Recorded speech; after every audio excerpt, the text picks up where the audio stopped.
di mana para pelaku ini merasa kurang puas dengan penyelesaian masa pada bulan September yang lalu. Ada informasi yang masuk, saya tidak tahu dari mana itu, mengatakan bahwa di kelompok kami sudah selesai masalah sampai ke pengadilan, tetapi di kelompok sebelah itu belum sampai ke sana. Sehingga ini menimbulkan ketidaksukaan, sehingga dendam ini tetap ada di antara kedua belah pihak. Pada hari kemarin itu mereka di depan markas Brimob ada anggota TNI yang sedang makan siang di sana. Mereka berpandang mata dengan anggota Brimob ini. Kemudian mereka dihampiri, terjadilah cekcok mulut. Kemudian anggota Brimob ini pergi, yang saya terima laporannya. Anggota TNI mengontak temannya yang berada di Brimob juga, anggota Provos. Mereka datang sehingga pada waktu dua orang ini datang kembali ke sana, sudah ada anggota Provos tadi, tidak jadi. Nah, ini berlanjut dengan anggota TNI ini merasa dilecehkan begitu, ya ini yang saya terima. Mereka memanggil teman-temannya sekitar 30 orang datang ke markas Brimob. Di sana mereka mengadakan pengerusakan, kemudian Danrem sudah ada di sana. Dia perintahkan untuk segera kembali, tetapi ini sudah melakukan perusakan dengan membakar sepeda motor dan sebagainya. Mereka bisa dikembalikan ke sana. Nah, menurut laporan dari pihak batalion, mereka mendapat serangan tembakan, tidak tahu dari mana ya, tapi ini yang saya terima, sehingga mereka seteling di kesatrian masing-masing atau di kesatrian batalion tadi. Nah, pada saat itulah, pada malam itu mereka ganti menyerang ke markas Brimob. Pada waktu itu Danrem Pangdam sudah melarang mereka keluar dari kesatrian. Tetapi dengan emosi yang sudah tersulut ini, mereka mengabaikan perintah yang dikeluarkan oleh Danrem maupun oleh Pangdam pada waktu malam itu. Mereka mencoba untuk membuka gudang senjata, tetapi terkunci. Sehingga mereka bobol gudang senjata itu, mereka bawa senjata keluar. Sekitar hampir 60 orang begitu ya. Mereka bergerak menuju ke markas Brimob. Di sana mereka dipintakan kembali, mereka seteling di sana. Nah, setelah sekitar jam terjadi tembak menembak itu, tetapi tembak menembak tidak diarahkan kepada personil, hanya mereka menembak-nembak saja. Nah, kemudian Kasat diperintahkan oleh Presiden berangkat ke Batam. Sampai di sana sekitar jam 11.30, kemudian disampaikan oleh pengeras suara untuk mereka segera kembali ke kesatrian. Akhirnya pada jam 11.30 tadi, mereka mau kembali ke kesatrian dan diapel. Ya, ternyata masih ada kurang satu yang katanya terluka. Saya tidak tahu dari mana asal lukanya ini, tetapi mereka langsung dibawa ke rumah sakit. Nah, pada jam 11.30 situasi terkendali. Kemudian mereka dikonsenyering di dalam kesatrian batalion, dan pihak dari Brimob pun mereka konsenyir. Karena di dalam markas Brimob itu ada Wakub Kepri yang ingin mendamaikan situasi ini.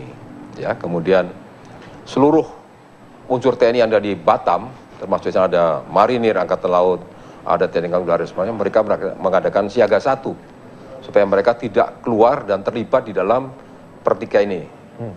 Kemudian Kasat waktu itu memberikan pengarahan-pengarahan, dan mereka sudah bisa ditenangkan sampai pagi tadi. Kapolri juga menuju ke Batam.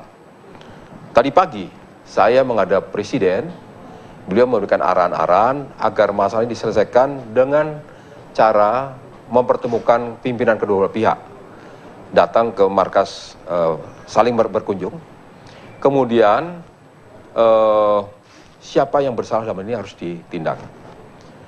Dari laporan Kasat, beliau mengatakan ada yang hanya ikut-ikutan, tapi ada juga yang juga sebagai pelaku, tetapi ada sebagai provokatornya, yang sebagai penggeraknya ini. Nah, tentunya ini akan mendapat hukuman yang berbeda, sanksi yang berbeda masalah ini. Bisa saja yang hanya ikut-ikutan tadi, menurut Kasat bisa dikenakan hukuman administrasi, yang sudah terlibat agak lebih dalam ke yang hukuman yang lain lagi, demikian. Pak Tejo, permasalahannya apa yang sudah Anda sampaikan, laporan yang Anda terima begitu ya kepada Anda Pak Tejo, bahwa memang awal mulanya tadi Anda katakan hanya pandang-pandangan, kemudian dari proses insiden yang terjadi bulan September lalu. kemudian ternyata tidak selesai. Ya. Kalau begini Pak, artinya Anda tadi Pak Tejo mengatakan bahwa ini sekarang pimpinannya saling berkunjung, saling bertemu. Apakah itu menurut Pak Tejo menyelesaikan masalah yang kemarin saja masuk ke pengadilan tidak terselesaikan? Kemudian cara seperti ini apakah menurut Anda akan selesai Pak?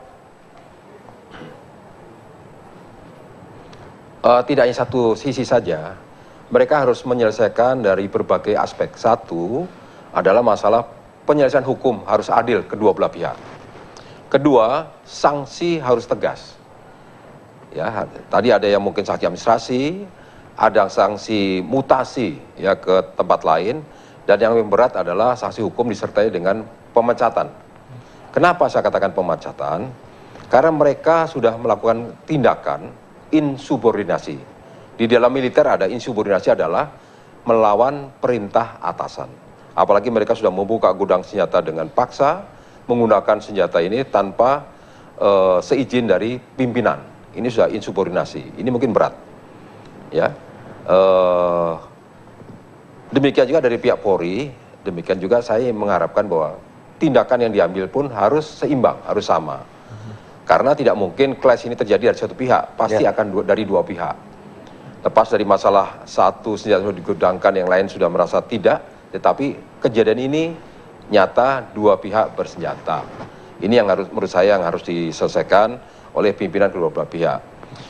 Di luar itu nanti tentunya ada evaluasi penempatan personil menurut dari arahan Presiden tadi, dan juga rekrutmen dari para personil ini harus mendapatkan perhatian khusus, ya mungkin dalam bentuk psikotes yang lebih ketat dan sebagainya. Ini perlu diterapkan di dalam perekrutan anggota TNI maupun Polri nantinya ke depan. Gitu, Pak.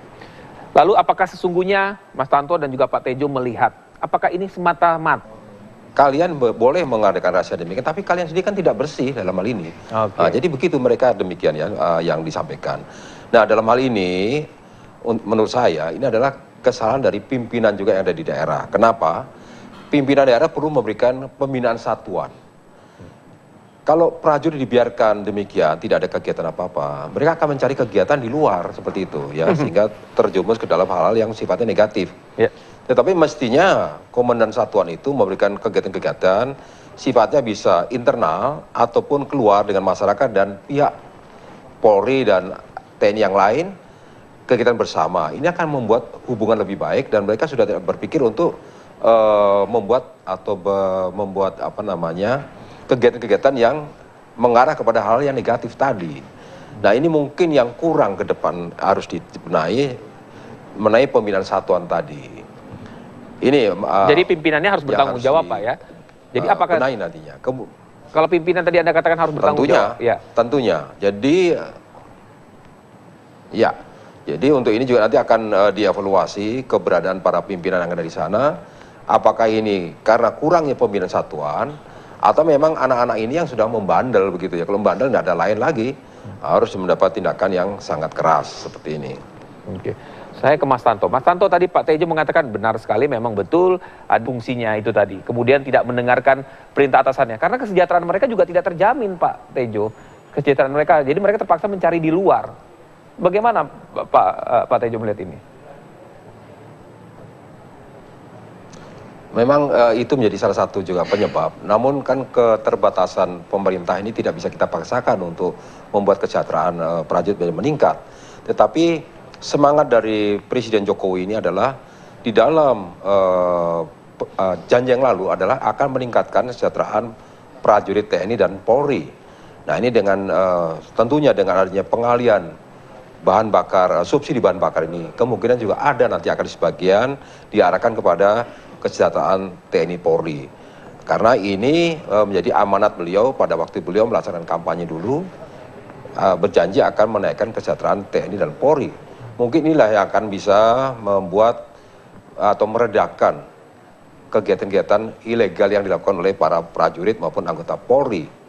Ini yang menurut saya yang harus disikapi dengan baik, dan arah dari perbaikan kesejahteraan tadi ini juga diikuti juga dengan peningkatan pembinaan satuan dari para pimpinan di daerah maupun di pusat kepada prajurit, di mana para pimpinan ini harus memberikan perhatian khusus kepada para prajuritnya. Ada prajurit yang tidak apel kemana, harus dicek kemana mereka itu. Dan dengan pengawasan yang ketat ini tentunya akan diketahui kemana prajurit akan bergerak, akan keluar dari kesatuannya. Dan yang paling penting adalah memberikan kegiatan-kegiatan positif, ya, kayak itu tadi, juga memberikan kegiatan yang sifatnya integrasi dengan masyarakat maupun dengan TNI lainnya dan Polri yang sifatnya positif. Baik Pak Tejo dan Mas Tanto, terima kasih atas waktunya. Mudah-mudahan apa yang disampaikan Pak Kasat dan Pak Menko tadi memang benar-benar bisa terlaksana dengan baik, tidak ada lagi